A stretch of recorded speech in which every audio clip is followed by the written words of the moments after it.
Okay, guys, I've had some questions about how to get score reports. So rather than get to each PLT, I thought it would be easier just to do another screencast. I hope I'm not driving you guys crazy, but it is the easiest way to get information out.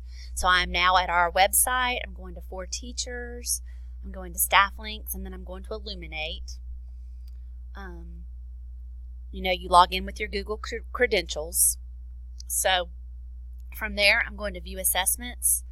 Mine will not look exactly like yours because I see all the assessments from everyone that they've shared. So for right now, I'm just going to pick one. Your assessments will come up along with standardized test results, like milestones of the kids you teach. So I'm going to click on World History Benchmark 1 just because it's the first one that came up. And that is the first thing you'll see. This is called the dashboard, but I'm going to go over to Reports and click on that. The report that you're most used to, probably if you were here last year, is called the Matrix Report. However, if you forget that, you can always click Where Do I Start for Teachers and look for the one that looks most like you would have the information you would need. But this Matrix Report is the one that most people use. You use these drop downs to choose departments. That was world history, so I'm choosing social studies. I would start typing world. Again, more things are going to come up right here for me because I see everyone's courses.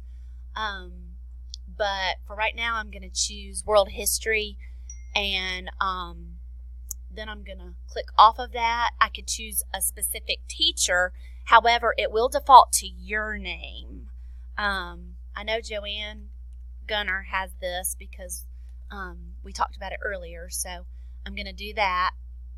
And then you can view it in a browser or you can download it to Excel. For right now, I'm going to view it in a browser, and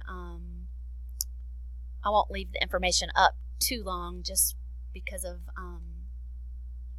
FERPA, but that's the report you guys are used to seeing, and it does list their scores, and then you can see the red and green heat maps for the questions that they missed or got correct.